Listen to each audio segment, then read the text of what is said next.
and the pawn shop's going to give you your 15, 20, 30, 35 cents on the dollar. Okay, you're just expecting that you're going to get a lower price taking it to a pawn shop. And so several years ago, this is probably back around 2012 when my son wanted to come to work for me, and the foreclosure auctions were drying up quickly.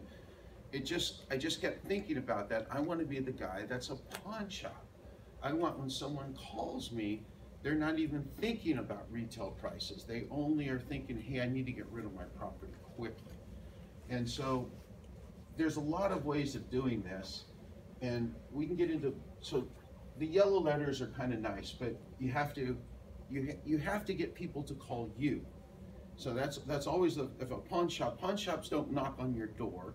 Pawn shops don't really mail you anything. Pawn shops don't do anything. You call them. So our philosophy is if somebody is calling us, we're considered a professional. If we're calling them, we're a salesperson. And so let me just, how many people look at their phone, don't know who it is, and go, oh, I got a sales guy calling me right now. Right? You're happy when a salesperson calls you. No, nobody is. Nobody. Everybody hates when these salespeople call. Yet the first thing everybody wants to do is, I'm going to start cold calling.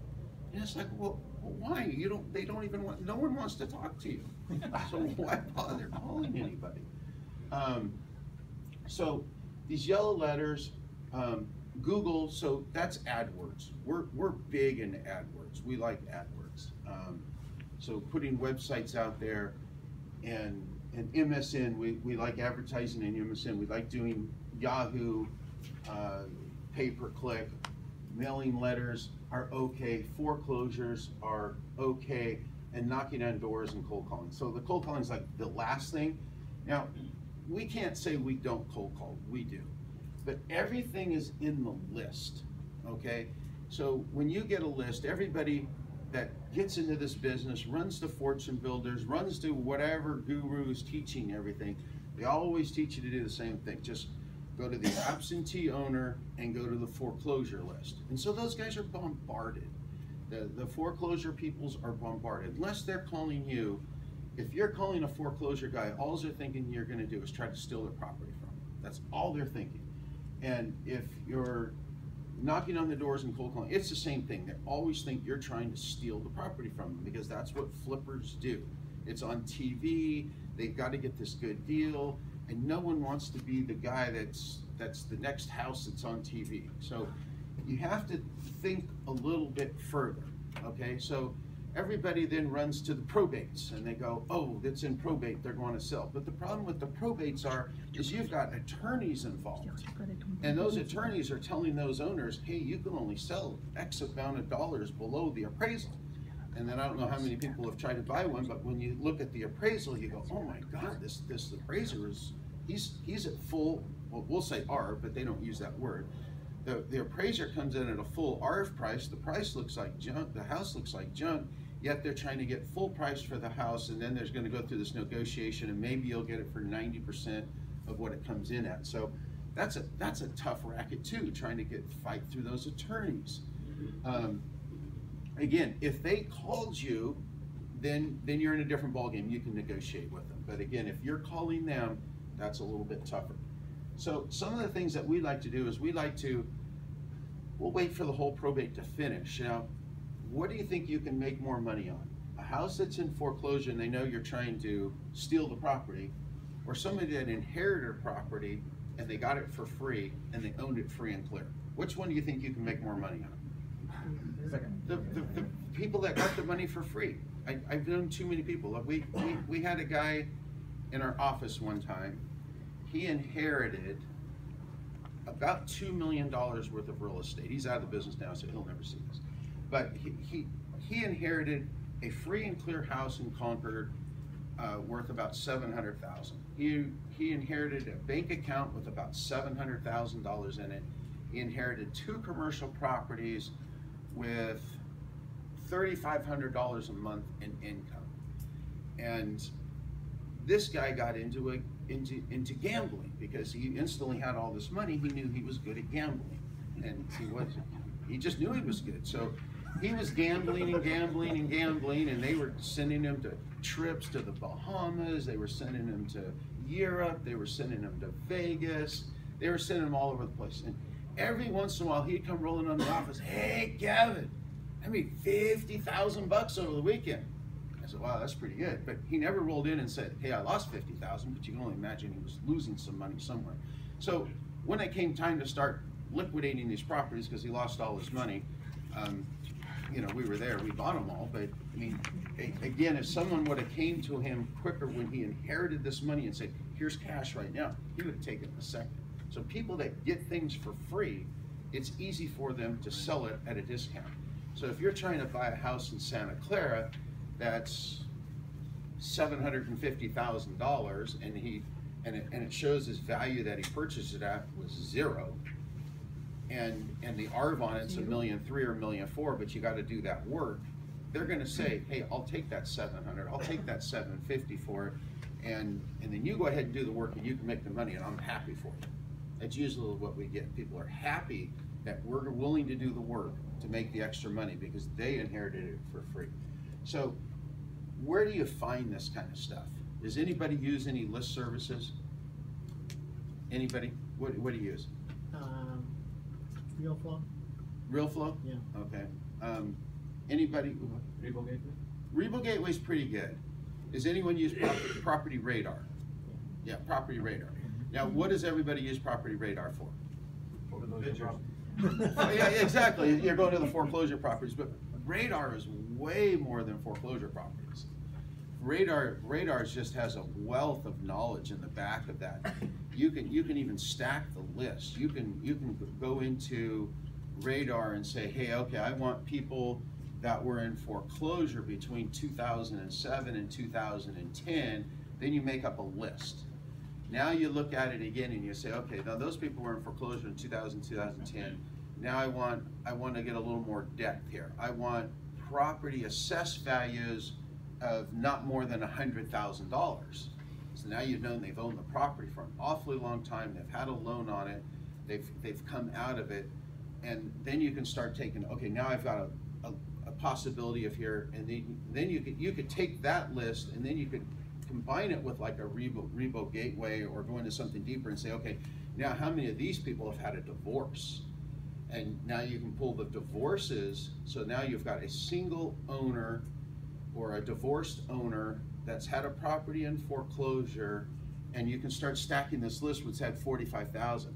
And so you spend a little time on these lists instead of making a ton of phone calls.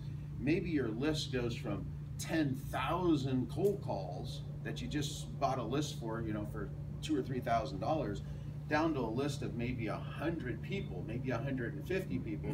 Now, if you write them a letter, you can almost write them a letter in detail of saying, hey, we're in the business, we're looking for a property in the Mountain View area. You name the neighborhood. We've ran across your house. We really liked it, and you're knowing in the background, hey, it's a 2-story house. It's 30. They've been owners for 30 years. They've been divorced. They have an assessed value of less than $100,000 on the property. They have a loan on it that was in foreclosure back in 2007. They're over 55 years old. And what's every 55-year-old not want is a 2-story house. So a divorced 2-story house guy, he's not wanting that house. If it was in foreclosure, he's probably brought 3 or 4 roommates into the house to help make that payment. He's probably tired of the roommates. He's got a junky looking house. He's 55 years old. What is every guy at 55 years old that's divorced, what are they wanting to do? Corvette. They want a Corvette, they want a girlfriend. The girlfriend's not gonna have anything to do with a 2-story house with 4 other guys living in it. You've now got motivation, all right? So that's kind of breaking down all this kind of stuff and saying, okay, now I want someone to call me, but I know all about the people that are gonna call me because that's who I'm marketing to. I'm marketing to that 55-year-old guy. So you think outside a little bit, you go, okay, where does a 55-year-old single guy go, or a 55-year-old woman go? Where are they trying to get? So they're trying to maybe they're going onto websites that are looking for significant others, and so that's not a bad place to advertise. If you're looking for something, you can pull in people from outside the area. You know, you have to think.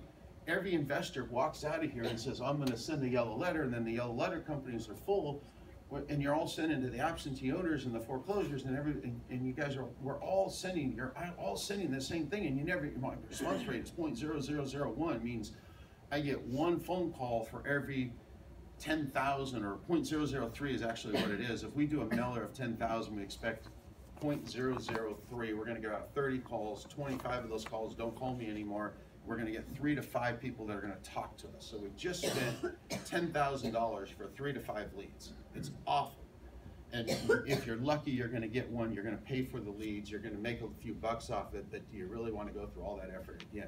Versus maybe sending out 100 or 150 letters, knowing exactly what your target market is, knowing when they call you, you're going to have something there. They have equity in the property, or they've got their property for free.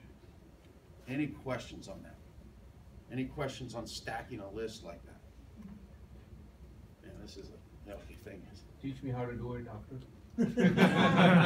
You know, it's called Fiverr. You send multiple files to a guy on Fiverr or Upworks, and they put them together, and you say, just give me the ones that file out. And so maybe they'll give you a list of 100 or 150 people, but you got to get help. I couldn't even get this thing. I couldn't even take it from my computer, taking it to a, what do we call it? It was a thumb drive. A thumb drive. I couldn't even put the thing on a thumb drive. But I can do these stacks in the list, but I can't do them myself. I'll send it to Upworks. If I want to do a Google campaign, I don't know how to set up that whole Google campaign, but I got a guy that'll do it for me. And they're cheap. People are just cheap. Kevin, when you stack those lists and create those lists, do you also do an overlay of what the current mortgage balance is? Not the current, but you can pull it from title companies to find out when the last mortgage. We do a lot of different things. I'm always experimenting. Find out. I'm always experimenting because I don't want to just keep mailing to the same people. I keep working that list and keep thinking outside the box. And I mean.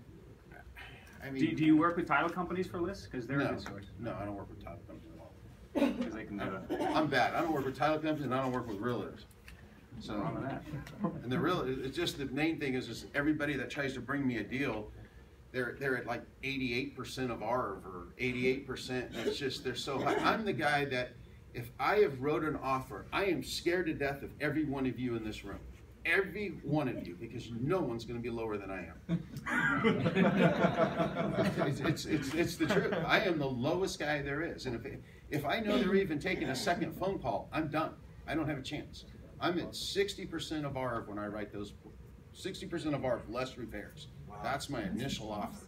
Wow. And I don't want to really even go. I mean, 70% minus repairs. That's kind of maybe where I'll end up, but I don't want to go any higher. So when the realtor prices it, every single time a realtor comes in, they're getting paid. They're trying to represent the seller. They're trying to represent me. Well, you can't represent us both. And so the seller's the one that's actually paying the commission. So they normally get the higher price. So they're pushing me up to that 80, 85, 90%. Then I've got to start to add 1,000 square feet to the house to try to make money on the thing. And I don't want to do that much work. I want to paint, carpet, change the kitchen, change the bathrooms, landscape it front and back, and I don't want to have an architect involved in the deal. We have a drafts person that'll come in, do the drafts thing, will go pull my permits for me, but I don't want to go much farther than that. I don't want to be adding roof lines and everything else trying to make a decent ARV on the property. So, let's go all the way back. How many list sources do you use when you start stacking and combining lists and so forth? I probably use every single one that you can think of. So anything that has, I mean, we even use sources that are outside of the box. I mean, if I can find